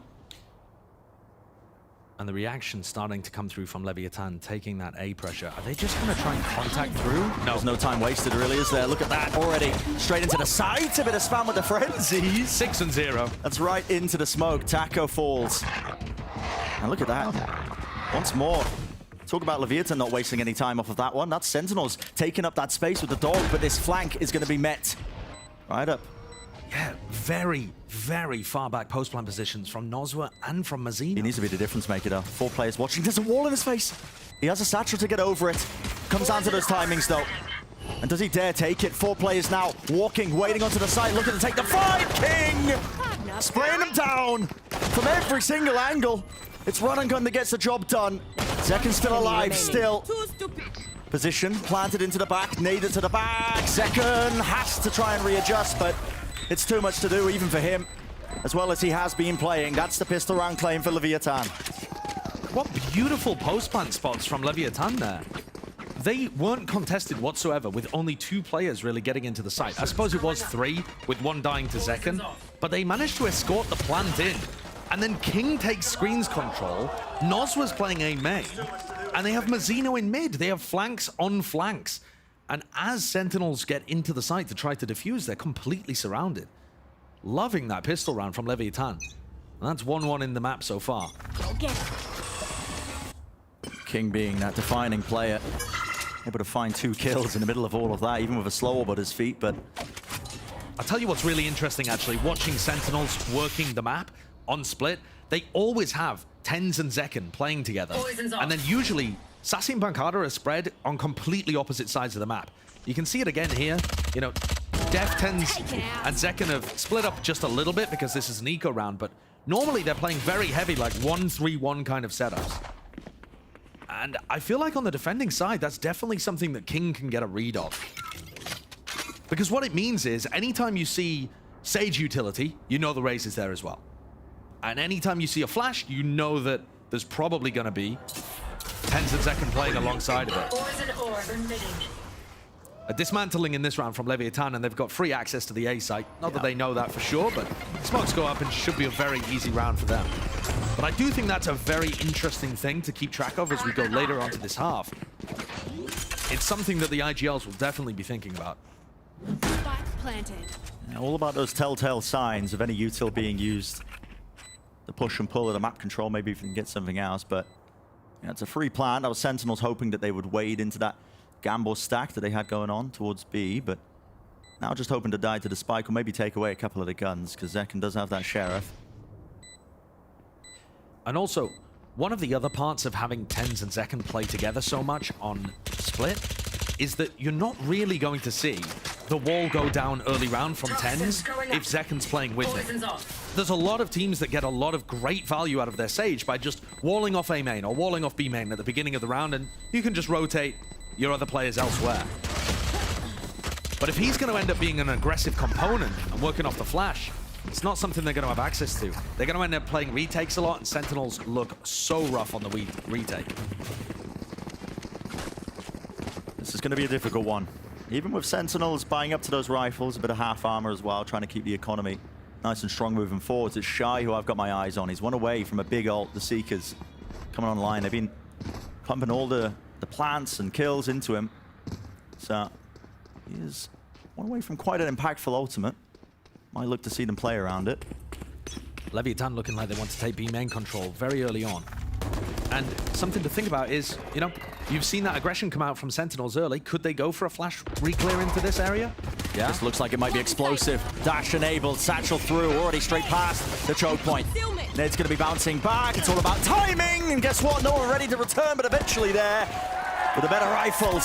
Spike grabbed in the middle of all of that one. Clean movement, but massive advantage found for Sen. A great response by TenZ there.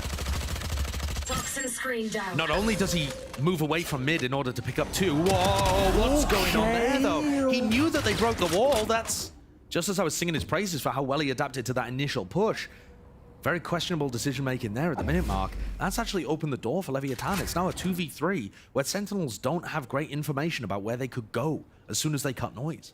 2v3 and handed over the rifle. And Shy still one away from his ult. I think that ult orb on A is still up. Or they could just go for the plant and have Shy use Seekers in post-plant to fight somewhere aggressively. Feels like there wouldn't be enough time to try and go for the orb and try and get that plant down. Yeah, I mean, 30 seconds also you left. just give away your position. Exactly, yeah. Walking all the way into A here, though, will put them in Sassy's crosshair. And Sassy who needs to watch it, but look at it, he's so concerned that they could have been lurking! Dropped down to 1 health. It's 124 damage from the Phantom there. Light armor, keeping him healthy, and look at this reposition. I've got your this ramp control. There's the Seekers, finally at play. Alerting them, giving them knowledge, knowing at least that there's going to be 2 of them, and they are being pincered. It's all about that timing. Where's the trade? It's not there. Timing from King. Enemy remaining. Down to the 1v1. Pancada, he's been good for it in the past. Head to be found. Does he have anything? Snakebite at his feet, 65 health. Everything counted against him. And King, well, he's got all the time in the world. A tap of it, a jump spot. Knows he's not on it. Immaculate stuff, Pancada. All the time in the world being wasted, and it's just heartbreak. Consolation prize with the kill at the end, but the round is going to be Lev's. You've heard some of the NRG players, some of the other pros talk about it, saying there isn't a hole in King's game. His ability to play clutches is monstrous. He always makes the right decision. Stand down.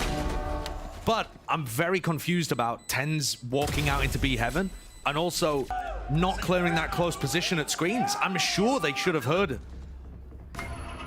it. Shy getting into that position. He was running into the corner. Maybe the flash just obscuring his footsteps there. But it has flipped the momentum in this map. At this time, it's Leviatán in that driving seat. Off the back of a 2v3. Yeah. And Sen losing every single player in that round. They're knocked down to the weaker weaponry. And both teams winning pistol and bonus in the first half and then the second half. What a kill to be found. That's Sassy just slight jiggle there, looking to see if he can take somebody's head off, but not likely. And look at that, the patience being played. Anti-flash position by Taco. Almost getting a second one, but no, just backing, and they're just waiting it out. Not too eager to play off just 1 kill or 2, making sure that, you listen, guys, we've got about a minute left in the round. We can slow it down. They want to give enough time here for Sentinels to, you know, maybe Sentinels react with a stack on A after Sassy goes down. So they want to give enough time, enough silence for Sentinels to spread back out again before they go for an A pop. Now we can see that actually Pancada and TenZ, they never even thought about rotating to A, but that's what's going through Leviatán's head here, trying to make sure that they don't get ecoed. And it's an ever so slight crossfire setup. You can see Zekken on the high ground. with Def as well as his counterpart. Nade though, push through, dash through into the smoke. Zeken's hunting for him, trying to find it! The shots, oh my goodness. Cleaned up though, Zeken's still alive, showstopper. Down to the ground, doesn't claim a kill. In fact, damage not even being done here with the Stinger. Making the most of it, another nade. Online, presence of mind in the moment still. He will fall. 10 seconds left. That's freed him up to try and get that plant down into the post plant. Pancada's coming with a Phantom though.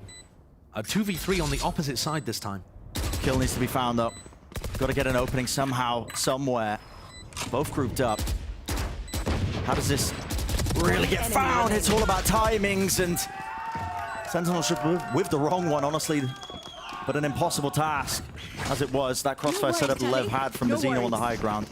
The post-plant positioning from Leviatán in these A hits has been sublime. Yeah, it's so good. We saw it on the pistol round, and there's another demonstration of it with Mazzino just taking heaven instantly. Sentinels going for that light armor strategy as they have been for the whole map thus far. And King not forced to use his ult, the Viper's Pit, in the previous round. So now he's got it for this, an incredibly important economic swing moment. We're seeing Sentinels take their second timeout now because momentum is out of their hands. They've lost their grip a little bit on this map, and you got to think as well the way this series plays out. Our analysts were talking about it with the map pool trending this way, that way. We've got Ascent as the second map, Pearl as a decider, two maps that the Leviatán are quite comfortable on. Very comfortable. Yeah, I mean, that's the issue. Sean was talking about the fact that 3 maps in the pool look a little weak for Leviatán. Or, I suppose for Split, you could say they just haven't demonstrated any success because they haven't played it since July. But at the same time, one of those gets first round banned, one of those gets second round banned. Sentinels can only slip one into the pool. So if you're rooting for Sentinels here, they must win map 1 and then hope that they can squeak something out on Ascent or Pearl. Yeah. They've got 2 chances at it if they're able to win on Split. But they have to win here. And the pressure being applied. This is Leviatán also taking their time out around this time. It's funny, you talk to some of the coaches about scenarios like this, when you get the back-to-back timeouts being taken, they're like, oh God, why did I call it? Yeah. I could have just used theirs, you know? Could have just used theirs, but... For anybody in the audience who doesn't know, both coaches are allowed to talk during timeouts, even if the other team called it, and they have to call their timeout during the previous round. Right, so you can't really plan around it. But that, I think, showcases how important this next round coming up is. There's only a single ult to really work with, which is King's Viper's Pit. I suppose Def is one away from his Seekers. Maybe that's something they can play for. But at the same time, it's an economic swing round. If Sentinels lose, they're going to be on a bit of a rough bye for the next time. It gets Leviatán up to 10. It's not a great situation. Both teams are desperate for some level of success.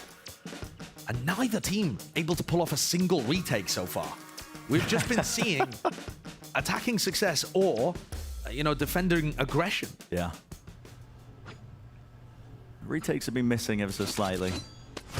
But here we go, back into the action, and you can see the importance of the round that we were just talking about.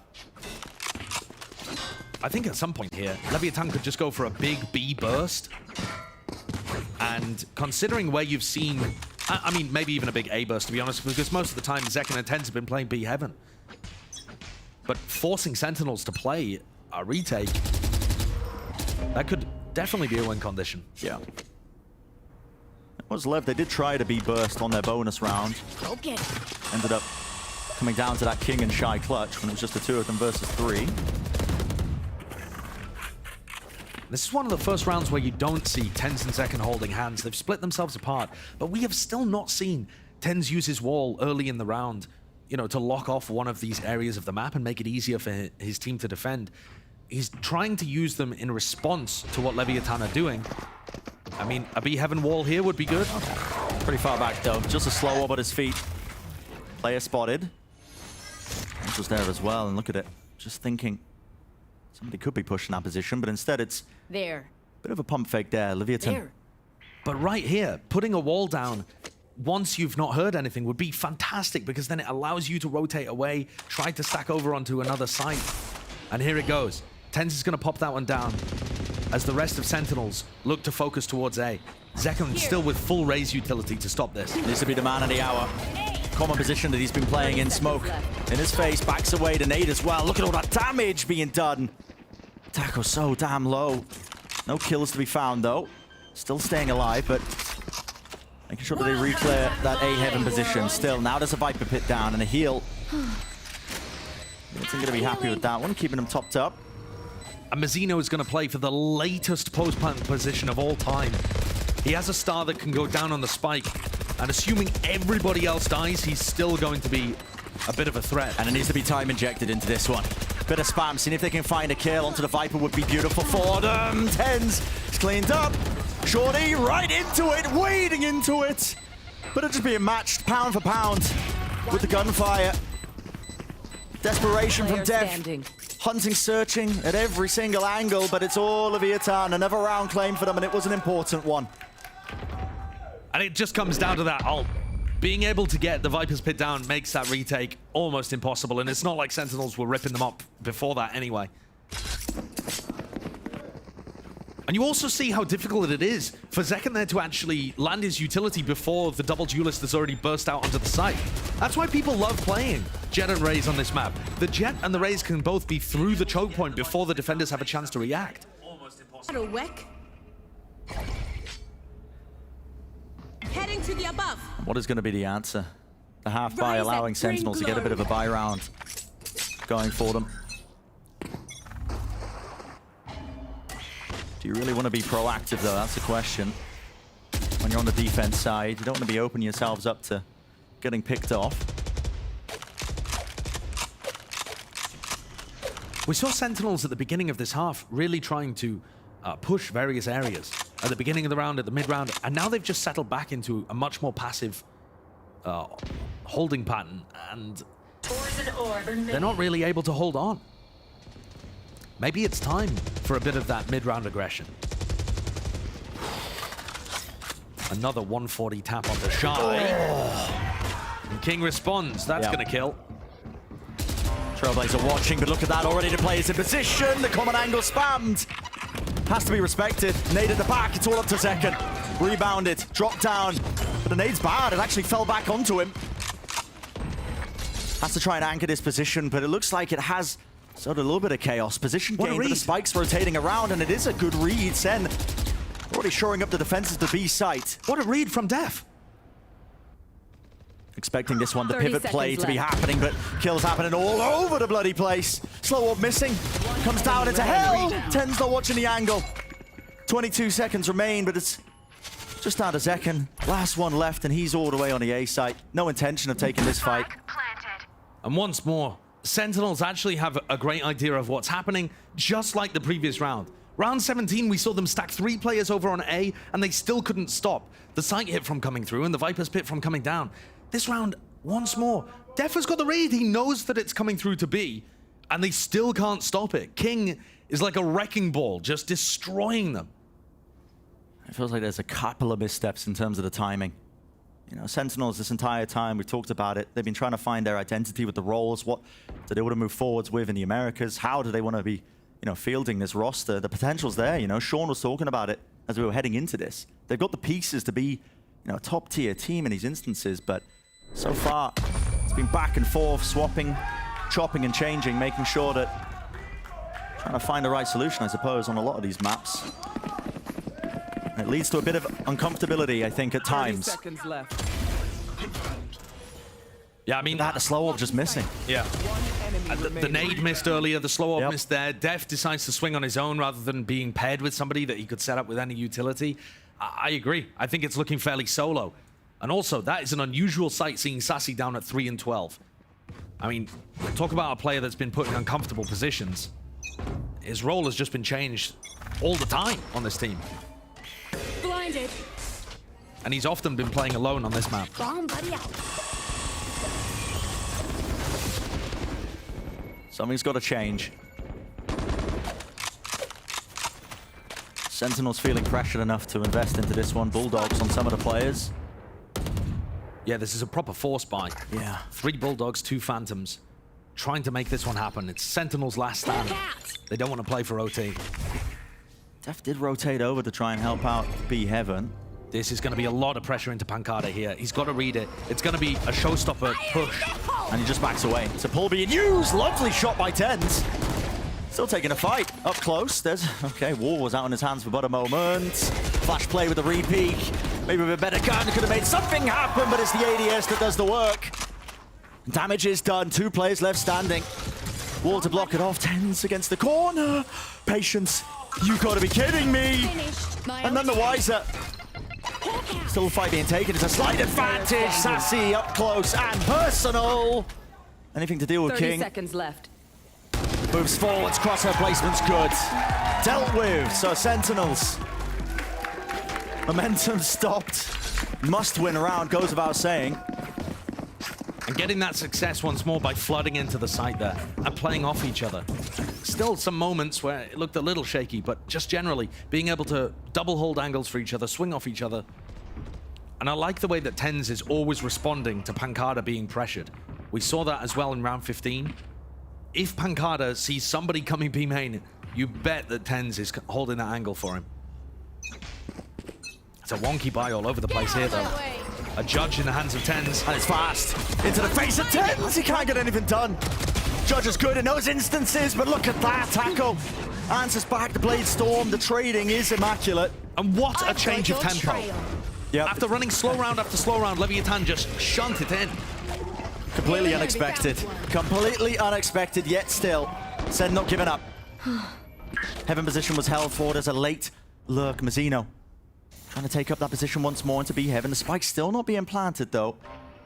Sight isn't entirely there. It's Sentinels entirely grouped up. Look at them in CT. Nade to try and deny against the... Just against the default block there. Doesn't actually find anything. And Mazzino's in another amazing post-plant spot. Flash! Coverage! It's all there in time, but the players alone need to be finding this one. Okay. It's done. And that's the first retake of the map. The very first time anyone has defused a spike in this map. That's insane. That is absolutely insane. And it's a couple of rounds giving a lifeline to Sentinels. Their first 2 that they've won on the defense side after a very successful 7-5 half. So maybe they can still do this. It is possible. There's got to be one round at a time. So far, so good. The ults are going to start to cycle here just a little. Sassy, with that ult online, looks like he might be trying to rip it early in A main, but that's where everybody from Leviatán is positioned. Yeah, that's 4 players grouped up. Near enough. Deep flash. Perhaps not. Yeah. Just waiting with a triple stack. You can see Sentinels are matching them almost pound for pound in terms of the amount of players that they've got grouped up here. Yeah, it's a straight 3v3 over in this area. I thought Sassy was going to ult off the flash finding somebody, but he's clearly saving it for something. Trailblazer block are broken. Look at all of these smokes, so difficult to get through. Oh, and a drop down. It gives Second a perfect timing. Angles watched for. Showstopper at the feet. Finally a kill claim. No -8 in sight. Really well done there, and TenZ has walled B Heaven as a reaction to all of that happening in A main. So that really stops any kind of pivot that Noswa could have gone for. A 2v4. Leviatán have won some disadvantaged situations, but I think Sentinels should have given themselves enough of a buffer here. Yeah, in fact, I mean, Sentinels are showing a lot of respect here. They've given up map control. Playing back screens, back elbow, given all of the B site. They didn't want to try and fight to hold on to the position, even though the spike was dropped down there. I think this is really safe. I like it. Very safe. But also, these are the kind of rounds where Leviatán just like to save. It helps bolster their economy. If Mazzino died, he'd be in a bit of a rough spot. You know, Taco's not got very many credits to his name either. So we're going to see a really close map here to start out. Yeah. And maybe 10 seconds left. Maybe that's not exactly a great thing for Sentinels fans, considering we're going into Leviatán's favored Ascent and then Pearl after this. Maybe Sentinels would be hoping for a little bit more of a decisive victory map 1, but I think they'll take whatever they're given. A close map and one that they have chances to win is certainly a positive sign for this team. So not out of it yet. Plenty of ults as well to start rotating, putting into the mix. Starting to build it up, but look at this, I love this. Lower in the orb as well, you pick your own timings that you want to fight off there. Everyone getting cleaned up.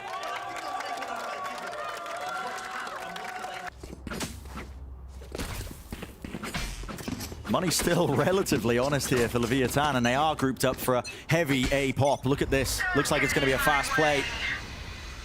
And certainly it will be now that they don't see a Viper's Pit in their face. I mean, now is the perfect time to try and transition. You know that Sassy's B main or mid, and you also know that someone should have been with him to help him get that up. Ten's just trying to spam through the smoke. Looking for something there, but a bit risky. Side's going to be given. Dog getting a lot of info. And the pit's down. And this one from King going to have way more impact than Sassy's in mid. Have to try and play off this now, though. Seekers, they all group up into elbow and they all get beamed down. An important fight taken. With Nozwa falling, it's going to be the threatening nature there of that flank potentially being there still. Do they expect Taco Leo? Oh my goodness. Up close and personal, just trying to stay alive at the flower pots. He gets the 1 kill. Sen, time is running low. Out in the open, surely doesn't get it if he goes. Jumping around. But the Viper's Pit, it's in their face.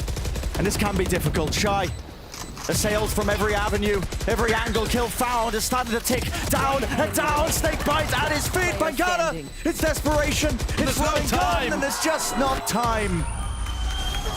Everyone falls, but it is that 12th round match point for Leviatán. Leviatán finding a 2v4 win there. Another round secured just by King's ultimate, providing an impossible burden for Sentinels to get through. Yeah, the retakes have already been rough. When that Viper's Pit goes down, you need more than coordination. You need a bit of luck just to try and at least battle your way through. There were so many layers of util to get through, and this is a dangerous scenario. The money's good for Sen, but they don't have much room to breathe. It's got to be 2 rounds of perfection from the defense in order to take this to OT.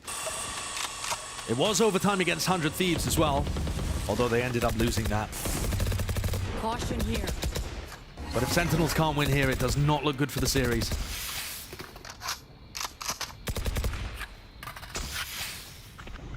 Patience.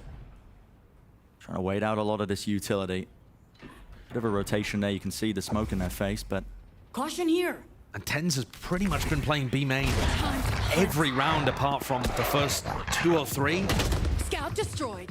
Dog broken. Where's the util? Slow orb. Okay. Backs it away for now.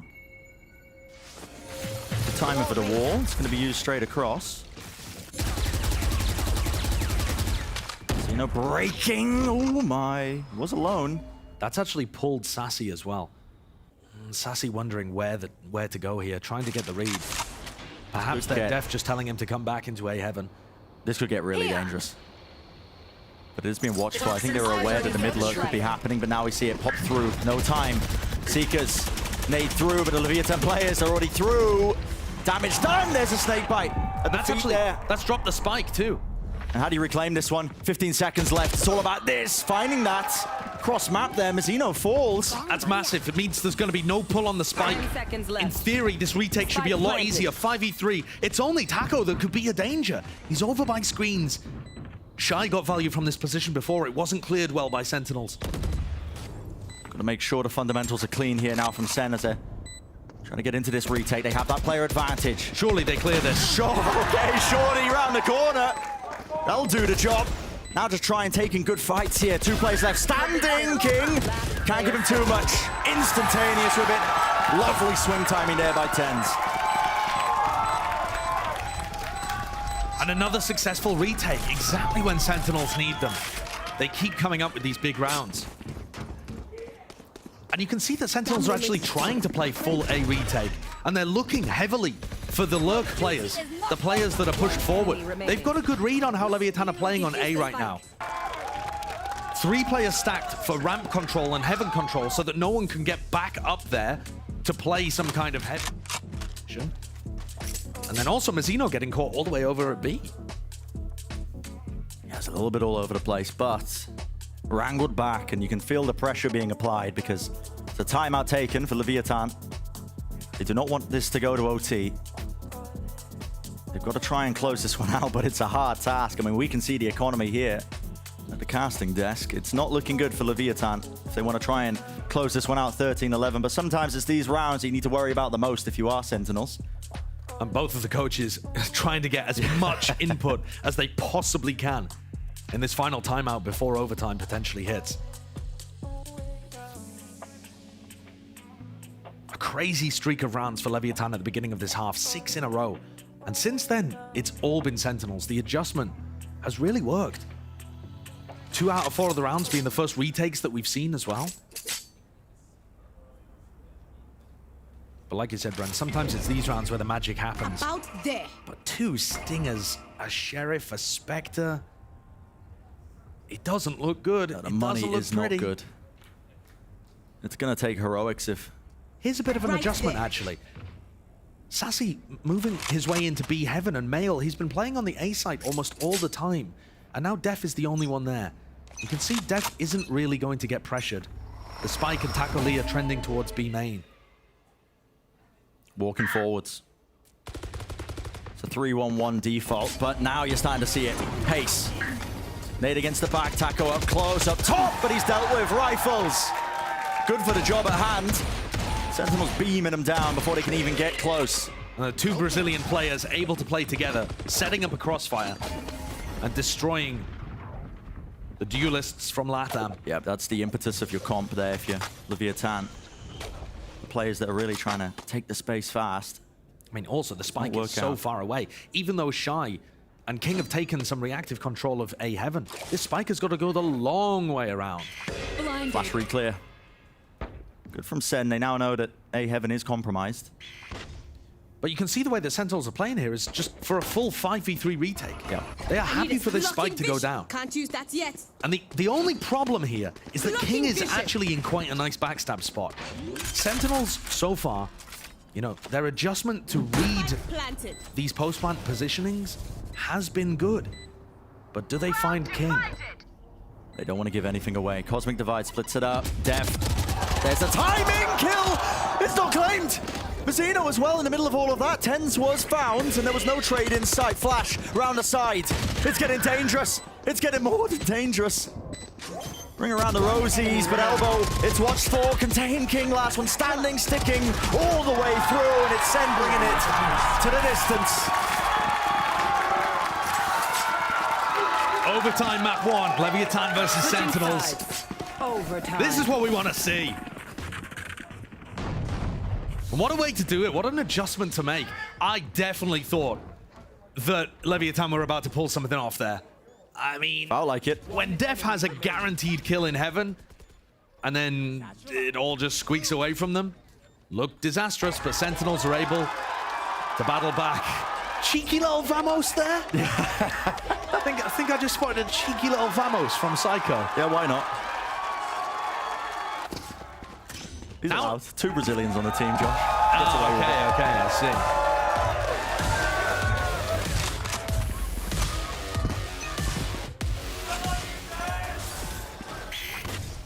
see. So jumping into OT. Map number 1 here, Leviatán versus Sen. First blood gonna be claimed, that's Shy. Second falling. Been so good throughout this map, it's an unusual one. Usual mistake from him. They've actually posted Taco with an operator, glass cannon all the way down mid. It lets them stack 3 on A. And this is just fast, straight away. Sen not wasting any time through. There's a flashes, immaculate. And how do you salvage it? It's Def and Pancada. How do they do it? Lining all the way up. Pancada though, oh my goodness. In a 1v2. Spike picked up. No health. And this is so damn hard. He has a lot of time to work with. I think the best play here is to try and find a pick before you get the Spike down. But he doesn't know what angles are watched for. There's 45 seconds in the round to make the most of it. And look at the positioning of Leviatán. They're holding very safe angles.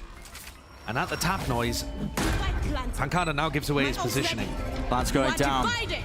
Cosmic Divide was available. He did enough with the plant there. Drop down though. Does he notice? Smoke splits up the site. It's all about the timing, and look at that, cutting across with the dash and a bit of run and gun. Stray bullet finding the cranium. Leviatán 1 step away from winning the map.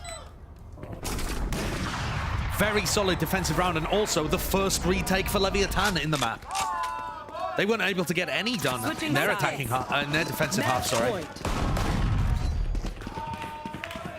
And deep in the gut of the Sentinels players, they're going to be thinking back to that game against 100 Thieves, where this is where they let it slip again. Overtime, on split, and it got pushed to a third, but this map split is way more important. Has to be a must win for Sentinels. TenZ picking up a glass cannon operator. As Taco did, TenZ did not do this whatsoever. He was always in B heaven. Isn't this unusual? No aggressive angle being taken by him, of course. He doesn't have an escape mechanism when he's playing the Sage, but he doesn't have any utility because of it. Only one slow orb. Even though it's probably not the percentage play, even though the wall is so good on split, I actually like it. I think it's very unexpected. Very unusual, but the question is, can he even get value? Because it's all Leviatán and they are going in the opposite direction. That spike being escorted. VIP treatment. Right through sewers. Down to Zekken and Def. Two players going to be holding it down at this angle, but all comes down to this. What value can they get? I'd love to see another Def ace here. Is that asking for too much? Take us all the way. About 40 seconds left, and it is getting tense. Crossfire setup. Flash to the side there. No pressure being applied, but Heaven's going to be gained. Angles, watch! Taco wins the fight. Dashing across onto the side, unusual. Positioning, and the spray down doesn't find it. Noz was there. Satcheled into the back, and he cleans it up. And it's just 2 against the world. Spike down, the post plans have never been so good, and it's looking so damn difficult. Yeah, this looks almost impossible here. TenZ is worried to even be able to pick up a Phantom because people have been playing aggressive in screens the whole time. And it's all about how you can find a kill, but back not being watched. Sassy's removed. TenZ, an operator and a dream. So much to do. First one found, but not the second. That's Leviatán claiming map number 1. What a great finish out. Looking very clean in overtime there for Leviatán. I think both teams came into this with something to prove, obviously. You know, Sentinels have had their shakes, heavy criticism from the fans, and they wanted to try and dig deep into that weakness potentially in a map pool for Leviatán, and they just have not been able to come out with the victory when they needed it the most. Leviatán hoping to showcase that it wasn't a weakness. And they do come out with the victory in the end, but they were pushed. Absolutely, they were pushed. Certainly pushed. Ups and downs, trials and tribulations across this first map, but it's only going to get harder now for Sentinels. Look at this team now heading into the next few maps. Ascent and potentially Pearl as a decider. What an uphill battle that's going to be. Yeah, they've got their hands full with this one, I think. Leviatán looking to bounce back after that loss to Fury and prove to everybody that they're still a top team in Americas. Yeah, we'll certainly see if that's possible. That's going to be map number 1 wrapped up. Do not go anywhere, ladies and gentlemen. We're going to be right back after this with the rest of the series.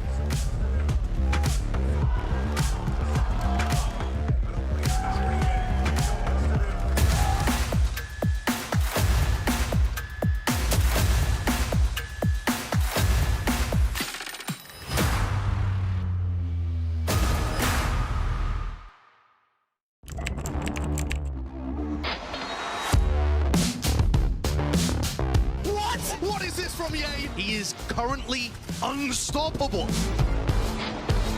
True. He is just a consistent demon. El Diablo.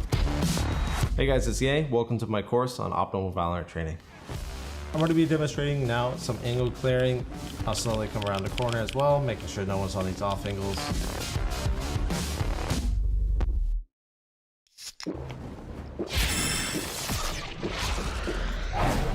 Red Bull gives you wings.